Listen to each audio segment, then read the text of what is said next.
ವೀಕ್ಷಕರೇ, ನಮ್ಮ ಚಳ್ಳಕೆರೆ ಟಿವಿಗೆ ಸ್ವಾಗತ. ಇಂದಿನ ಪ್ರಮುಖ ಸುದ್ದಿ. ಚಳ್ಳಕೆರೆ ನಗರದ ಜನರ ಬಹುದಿನಗಳ ಕನಸಾಗಿದ್ದ ಸಮಗ್ರ ಒಳಚರಂಡಿ ಯೋಜನೆಗೆ ಕೊನೆಗೂ ಚಾಲನೆ ಸಿಕ್ಕಿದೆ. ಸುಮಾರು 198 ಕೋಟಿ ರೂಪಾಯಿ ವೆಚ್ಚದ ಈ ಮಹತ್ವಾಕಾಂಕ್ಷಿ ಯೋಜನೆಗೆ ಶಾಸಕ ಟಿ ರಘುಮೂರ್ತಿ ಶಂಕುಸ್ಥಾಪನೆ ನೆರವೇರಿಸಿದ್ದು, ನಗರದಲ್ಲಿ ಕೊಳಚೆ ನೀರು, ಸೆಪ್ಟಿಕ್ ಟ್ಯಾಂಕ್ ಹಾಗೂ ಚರಂಡಿ ಸಮಸ್ಯೆಗೆ ಶಾಶ್ವತ ಪರಿಹಾರ ಸಿಗುವ ನಿರೀಕ್ಷೆ ಮೂಡಿದೆ. ಚಳ್ಳಕೆರೆ ನಗರಸಭೆ ವ್ಯಾಪ್ತಿಯ ವಿವಿಧ ವಾರ್ಡ್ಗಳಲ್ಲಿ ಸುಮಾರು 198 ಕೋಟಿ ರೂಪಾಯಿ ವೆಚ್ಚದ ಒಳಚರಂಡಿ ಯೋಜನೆಗೆ ಶಾಸಕ ಟಿ ರಘುಮೂರ್ತಿ ಶಂಕುಸ್ಥಾಪನೆ ನೆರವೇರಿಸಿದ್ದಾರೆ. ನಗರದಲ್ಲಿ ಸೆಪ್ಟಿಕ್ ಟ್ಯಾಂಕ್ ತುಂಬುವುದು, ಮನೆಗಳ ಮುಂದೆ ಕೊಳಚೆ ನೀರು ಹರಿಯುವುದು, ದುರ್ವಾಸನೆ ಸೇರಿದಂತೆ ಹಲವು ಸಮಸ್ಯೆಗಳಿಂದ ಸಾರ್ವಜನಿಕರು ವರ್ಷಗಳಿಂದ ಸಂಕಷ್ಟ ಅನುಭವಿಸುತ್ತಿದ್ದಾರೆ. ಈ ಯೋಜನೆ ಪೂರ್ಣಗೊಂಡ ಬಳಿಕ ನಗರಕ್ಕೆ ಸಮಗ್ರ ಒಳಚರಂಡಿ ವ್ಯವಸ್ಥೆ ಲಭ್ಯವಾಗಲಿದ್ದು, ಸ್ವಚ್ಛ ಹಾಗೂ ಆರೋಗ್ಯಕರ ವಾತಾವರಣ ನಿರ್ಮಾಣವಾಗಲಿದೆ. ಈ ವೇಳೆ ಮಾತನಾಡಿದ ಶಾಸಕ ಟಿ ರಘುಮೂರ್ತಿ, ಸುಮಾರು 5 ವರ್ಷಗಳೊಳಗಾಗಿ ಕಾಮಗಾರಿ ಪೂರ್ಣಗೊಳ್ಳಲಿದ್ದು, ಸಾರ್ವಜನಿಕರಿಗೆ ತೊಂದರೆಯಾಗದಂತೆ ಹಾಗೂ ಗುಣಮಟ್ಟದ ಕಾಮಗಾರಿ ನಡೆಸುವಂತೆ ಅಧಿಕಾರಿಗಳಿಗೆ ಸೂಚನೆ ನೀಡಿದ್ದಾರೆ. ಕಾರ್ಯಕ್ರಮದಲ್ಲಿ ನಗರಸಭೆ ಪೌರಾಯುಕ್ತೆ ನಾಗವೇಣಿ, ಒಳಚರಂಡಿ ಯೋಜನೆ ಅಧಿಕಾರಿಗಳು, ಜನಪ್ರತಿನಿಧಿಗಳು ಹಾಗೂ ಸಾರ್ವಜನಿಕರು ಭಾಗವಹಿಸಿದರು.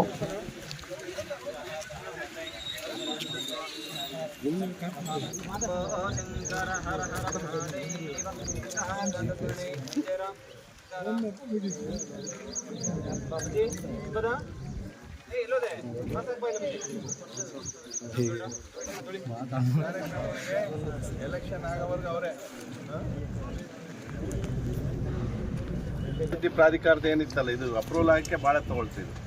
Actually last ಇಯರ್ನೇ ಆಗ್ಬೇಕಿತ್ತು. ಅದು ಅವೇನು ಟೆಕ್ನಿಕಲ್ ಆಸ್ಪೆಕ್ಟ್ ಅಲ್ಲಿ ಇದಾಗಿಲ್ಲ ಅಂತೇಳಿ ರೈಮ್ ನಗರದೆಲ್ಲ ಕಂಪ್ಲೀಟ್ ಆಗಿದೆ. ಎಲ್ಲಿ ಇಲ್ಲ, ಇವಾಗ ಎಲ್ಲೂ ನೀರು ನುಗ್ಗೋದಿಲ್ಲ. ಆ ಪರಿಸ್ಥಿತಿನಲ್ಲಿ ಇಲ್ಲಿ ಮಾತ್ರ ಇತ್ತು. ಇದು ಇವಾಗ ಈ ಪ್ರಾಬ್ಲಮ್ ಸಾಲ್ವ್ ಆಗಿದೆ. ಇವತ್ತು ಉದ್ಘಾಟನೆ ಮಾಡಿದ ಎಷ್ಟು ಕೋಟಿ ಬಜೆಟ್, ಎಲ್ಲಿಂದ ಇಲ್ಲಿವರೆಗೂ? ಈಗ ಅಲ್ಲೇನು ಮೇನ್ ರೋಡ್ ಇದೆಯಲ್ವಾ, ನಮ್ಮ ಬಳ್ಳಾರಿ ರೋಡ್ ಅಂದ್ರೆ ಪೆಟ್ರೋಲ್ ಬಂಕ್ ಇದೆಯಲ್ಲ, ಅದು ಯಾವ್ದು petrol bunk, Indian oil petrol bunk ಇದೆ. ಅಲ್ಲಿಂದ ಇದು ಮಾಡಿ ಲಾಸ್ಟ್ ಮೇನ್ ಇದಕ್ಕೆ ಹೋಗಿ ಸೇರುತ್ತಿದ್ದು, ರೈಮ್ ನಗರ ಹಳ್ಳಕ್ಕೆ ಹೋಗಿ ಸೇರುತ್ತಿದ್ದು. ಎಷ್ಟು ಮೀಟರ್ ಟೋಟಲ್? ಇದೇನು ನಮ್ಮ ಕಾಟಪ್ನಟ್ ಇದೇನಿದೆಯಲ್ಲ, ಇಲ್ಲಿ ಎಷ್ಟು ಮೀಟರ್ ಬರುತ್ತೆ? 800 ಮೀಟರ್ಸ್. ಎಷ್ಟು? 2.5 ಕೋಟಿನಾ? ಎಷ್ಟು ದಿವಸ ಇದಕ್ಕೆ ಸಮಸ್ಯೆ ಬಗೆಹರಿತಾನೆ ಇಲ್ಲ ಸರ್. ಈ ಯೋಜನೆ ಅಂದ್ರೆ ಇಲ್ಲಿ ಅಡ್ಡ ಆಗ್ತಿದ್ರು. ಇಲ್ಲಿ ಮುಂದೆ ಕೆಲವು ಲೇಔಟ್ನದ್ದು ಇದು ಮತ್ತೆ ಇದು ಬೇರೆ ಆಗಿದ್ದಿಲ್ಲ, ನೀರು ಸರಾಗಿ ಹೋಗ್ತಿದ್ದಿಲ್ಲ. ಇವಾಗ ಆಯ್ತಂದ್ರೆ ಅಲ್ಲಿ ಏನು ಸಮಸ್ಯೆ, ಅಲ್ಲಿ ನೀರೇನಿರ್ತಿ ನಿಲ್ತಿತ್ತಲ್ಲ, ಅದು ಕಂಪ್ಲೀಟ್.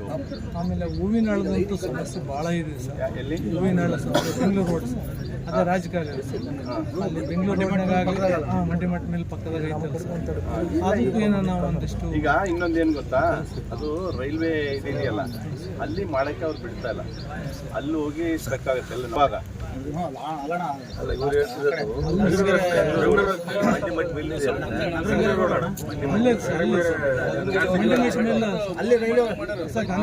ಅದು ಏನಾಗಿದೆ ಅಂದ್ರೆ ಅಲ್ಲಿ ವಾಟರ್ ಸಪ್ಲೈ ಇದು ಹಾಕ್ಬಿಟ್ಟಿದ್ದಾರೆ.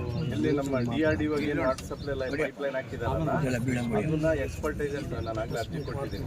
ಇವಾಗ ನಮಗೆ ಅದನ್ನ ಕಲ್ವರ್ಟ್ ವಿಸ್ತರಣೆ ಮಾಡಕ್ಕೆ ಏನು ಸಮಸ್ಯೆ ಇಲ್ಲ. ಏನಪ್ಪ ಅಂದ್ರೆ ಅಲ್ಲಿ ಪೈಪ್ ಲೈನ್ ಹೋಗೈತೆ. ಈಗ ಒಂದು DRDOಗೆ ಮ್ಯಾಗ್ನೆಟಿಕ್ ಪೈಪ್ ಲೈನ್ ಹೋಗಿದೆಯಲ್ಲ, ಅದನ್ನ ಶಿಫ್ಟ್ ಮಾಡಬೇಕು. ಅದನ್ನ ಟೆಕ್ನಿಕಲ್ ಶಿಫ್ಟ್ ಮಾಡಿ ಮಲ್ಲೇಶ್ ನಾಯ್ಕಲ್ಲಿ ಅವರು KWS ಅವ್ರಿಗೆ ಹೇಳಿದ್ರು. ಅಲ್ಲಿ ಅದಾಯ್ತಂದ್ರೆ ಒಂದು ಇದು ರೋಡ್ ಅಗಲನೂ ಆಗಬೇಕು, ಇದೂ ಆಗಬೇಕು. ಅದೇ ಹೂವಿನಾಳೆ ಅನ್ನೋದು, ಹೂವಿನಾಳೆ ಅಂತ ಅಲ್ಲೊಂದು ಸೇತು ದೊಡ್ಡದಾಗಬೇಕು ಸರ್, ಮಂಡಿಮಠ ಮಿಲ್ಲು ಪಕ್ಕದ. ಆಯ್ತು, ಅದಕ್ಕೇನೆ ಈಗ ನಮ್ದು ಏನಿದೆಯಲ್ಲ ಅದನ್ನು ತೆಗಿಬೇಕಂದ್ರೆ ಪೈಪ್ ಲೈನು ತೆಗಿಬೇಕು. ಇಲ್ಲಾಂದ್ರೆ ರೋಡ್ಗೆ DRDOಗೆ ನೀರಿನ ಪೈಪ್ ಲೈನ್ ಸೆಟ್ ಆಗುತ್ತೆ. ಅಷ್ಟು ಕೊಡ್ತಿದ್ವಿ, ಒಂದು ಎಕ್ಸ್ಪರ್ಟೈಸೇಷನ್ ಮಾಡ್ಕೊಡ್ತೀವಿ ಅಂತ KWS.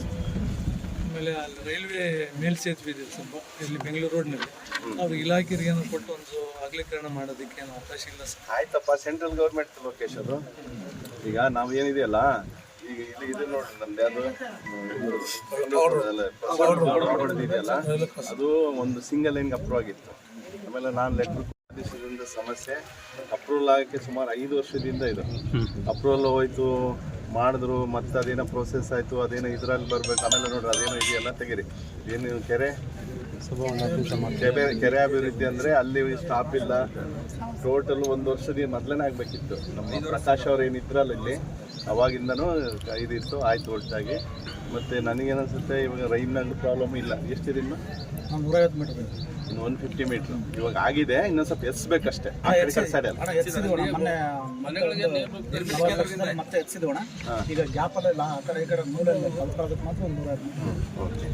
ಅದು ಒಳಗಡೆ ನೀರು ಪ್ರಾಬ್ಲಮ್. ಇವತ್ತು ನಾವು ಭಾಳಷ್ಟು ಏನು ನಮ್ಮದು 198 ಕೋಟಿನಲ್ಲಿ ಒಳಚರಂಡಿ ವ್ಯವಸ್ಥೆ ನಗರಕ್ಕೆ ಈಗಾಗಲೇ ಡಿಸೆಂಬರಲ್ಲೇ ಆಗಿತ್ತು. ಅದು ನಿಮಗೆಲ್ಲ ಗೊತ್ತಿದೆ. ನಾವೆಲ್ಲ ನಿಮ್ಮ ಮಾಹಿತಿ ಎಲ್ಲ ಮತದಾರರಿಗೆಲ್ಲ ನಮ್ಮ ಮಾಹಿತಿ ಕೊಟ್ಟಿದ್ದು ಅಪ್ರೂವಲ್ ಆಗೈತಂತ. ಅದು ಟೆಂಡರ್ ಆಗಿ ಮೊದಲು KEDFCನಲ್ಲಿತ್ತು. KEDFCನಲ್ಲಿ ಸ್ಟಾಫ್ ಇಲ್ಲ ಅಂತ ಹೇಳ್ಬಿಟ್ಟು ಒಂದು 2 ತಿಂಗಳ ನಂತರ ಮತ್ತೆ KWS ಮಾಡಿದ್ವಿ. ಮತ್ತು ಅವರು ಟೆಂಡರ್ ಕರೆದು ಇದೆಲ್ಲ ಮಾಡಿದ್ದಾರೆ. ಇದು ಸಾಂಕೇತಿಕವಾಗಿ ಭೂಮಿ ಪೂಜೆ. ಮುಖ್ಯಮಂತ್ರಿಗಳು ಮುಂದಿನ ತಿಂಗಳಲ್ಲಿ ಏನು ನಮ್ಮ ಎಲ್ಲ ಇದಾವೆ ನಿಮಗೆಲ್ಲ ಗೊತ್ತಿದೆ. ಎಲ್ಲ ಬೌಲ್ಗಳಿರ್ಬೋದು, ಮತ್ತು ಬೇರೆ ಎಲ್ಲ ಸ್ಕೂಲ್ಗಳು, ಕಾಲೇಜು, ಆಮೇಲೆ ವಾಟರ್ ಸಪ್ಲೈ ಮೇಯ್ನ್ ಎಲ್ಲ ಹಳ್ಳಿಗಳದ್ದು ವಾಟರ್ ಸಪ್ಲೈ ಇದೆಯಲ್ಲ ಅದನ್ನು ರೆಡಿಯಾಗಿದೆ. ಈಗೆಲ್ಲ ಸುಮಾರು 90% ಹಳ್ಳಿಗಳಿಗೆ ಕನೆಕ್ಷನ್ ಕೂಡ ಕೊಟ್ಟಿದ್ದಾರೆ.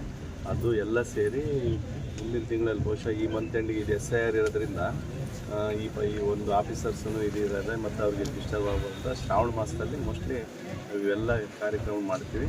ಹಾಗಾಗಿ ಮತ್ತು ಆಷಾಢ ಮಾಸ ಏನು 14ನೇ ತಾರೀಕು ಅದೇನಿದೆ ಅದೂ ಆಗುತ್ತೆ ಅಂತ ಹೇಳ್ಬಿಟ್ಟು ನಾವು ನಿನ್ನೆಯಿಂದ ಒಂದು ಸ್ಟೇಡಿಯಮ್ದು ಮಾಡಿದ್ವಿ. ಇವತ್ತು ಇವೆರಡು ಕಾರ್ಯಕ್ರಮನೂ ಮಾಡಿದ್ದೀವಿ. ಅದು ಬಹುಶಃ 2 ವರ್ಷಕ್ಕೆ ಅವ್ರ ಪೀರಿಯಡ್ 2028 ಅವ್ರಿಗೆ ಏನಿದೆ ಎಷ್ಟಿದೆ ಜುಲೈವರೆಗೆ ಏನಿದೆ 2028 ಜುಲೈವರೆಗಿದೆ. ಆದರೆ ನಾವು ಅದರೊಳಗೇ ಮುಗಿಸ್ಬೇಕಂತ ಹೇಳ್ಬಿಟ್ಟು ಹೇಳಿ ಅವ್ರಿಗೆ ಏನೆಲ್ಲ ಸಹಕಾರ ಬೇಕು ಕೊಡೋಂಥದ್ದು ಮತ್ತು ಬೇರೆ ನಮ್ಮ KWS ಇಂದ ಸಹಕಾರ ನೀಡೋಂಥದ್ದು, ಸರ್ಕಾರದಿಂದ ಅನುದಾನ ಕೊಡಿಸೋಂಥದ್ದು ಎಲ್ಲ ಕೆಲಸ ಮಾಡಿದ್ರೆ ಅವರು ಖಂಡಿತವಾಗಿ ಮಾಡ್ತೀವಿ ಅಂದಿದ್ದಾರೆ. ಅದು ಮುಗಿಸೋದಕ್ಕೆ ಎಲ್ಲ ಪ್ರಯತ್ನ ಮಾಡಿ ನಾಗರಿಕರಿಗೆ ತೊಂದರೆ ಆಗದ ರೀತಿಯಲ್ಲಿ ಸಿಸ್ಟಮೆಟಿಕ್ ಆಗಿ ಎಲ್ಲ ಕಡೆ ಸ್ಟಾರ್ಟ್ ಮಾಡಿ ಎಲ್ರಿಗೂ ತೊಂದರೆ ಆಗೋ ಬದಲು ಒಂದೊಂದು ಕಡೆನೇ ಮುಗಿಸ್ಕೊಂಡು ಹೋಗಿ ಪ್ಲಾನ್ ಮಾಡಿ ಮಾಡಬೇಕಂತ ಒಂದು ವ್ಯವಸ್ಥೆಯಲ್ಲಿ ಇವತ್ತು ನಾವು ಸಾಂಕೇತಿಕವಾಗಿ ಭೂಮಿ ಪೂಜೆನ ಮಾಡ್ತೀವಿ. ಸರ್ ಈಗ ಕ್ಯಾಬಿನೆಟಿಗೆ ಬರ್ಬೋದು. ಮೀಟಿಂಗಲ್ಲೆಲ್ಲ ಅಪ್ರೂವಲ್ ಆಯಿತು. ಕ್ಯಾಬಿನೆಟಿಗೆ ಬಂದು 36 ಕೋಟಿ ಅಪ್ರೂವಲ್ ಆಗ್ತದೆ. ಅದರಲ್ಲಿ 9 ಕೋಟಿ ನಗರಸಭೆ ಬರ್ಸ್ಬೇಕು. 27 ಕೋಟಿ ಲೋನ್ ತೊಗೊಂಡು ಅದೇನು 90 ಶಾಪ್ ತೆಗೆದ್ವಿ, ಸುಮಾರು 140 ಶಾಪ್ಸ್ ಕಟ್ತೀವಿ. ಆಯಿತಾ? ಅದ್ರದ್ದು ಶಂಕುಸ್ಥಾಪನೆ ಇರ್ತದೆ. ಆಮೇಲೆ ಪಾದಚಾರಿಗಳಿಗೆ ಏನಿದೆಯಲ್ಲ ಅವ್ರಿಗೂ ಕೂಡ ತೊಂದರೆ ಆಗ್ದಂಗೆ ಇವಾಗ ಸಾರ್ವಜನಿಕರಿಗೆ ತೊಂದರೆ ಆಗ್ತದೆ. ಹಾಗಾಗಿ ಇವಾಗ ನಮ್ಮ ಬಸ್ ಸ್ಟ್ಯಾಂಡ್ ಕಂಪ್ಲೀಟ್ ಆದರೆ ಅದು ಖಾಸಗಿ ಬಸ್ ಸ್ಟ್ಯಾಂಡ್ ಕಂಪ್ಲೀಟ್ ಆದರೆ ಕೆಳಗಡೆ ನಿಲ್ಲಿಸೋಕ್ಕೆ ಆಲ್ಟರ್ನೇಟಿವ್ ಅವ್ರಿಗೆ ವ್ಯವಸ್ಥೆ ಮಾಡಬೇಕು. ಇವಾಗ ಏಕದಮ್ ನಾವು ಒಳಗಾಕೋದು ಕಷ್ಟ ಐತೆ ಅವರಿಗೆ. ಹಾಗಾಗಿ ಅವ್ರನ್ನ ಮೆಂಟಲಿ ಪ್ರಿಪೇರ್ ಮಾಡಿ ಅವ್ರಿಗೇನು ಆಲ್ಟರ್ನೇಟಿವ್ ಆಗಿ ಪರ್ಯಾಯ ವ್ಯವಸ್ಥೆ ಮಾಡಿ ಅದು ಎಲ್ಲಿ ತೊಂದರೆ ಆಗುತ್ತೋ ಅದನ್ನು ವ್ಯವಸ್ಥೆ ಮಾಡ್ತೀವಿ.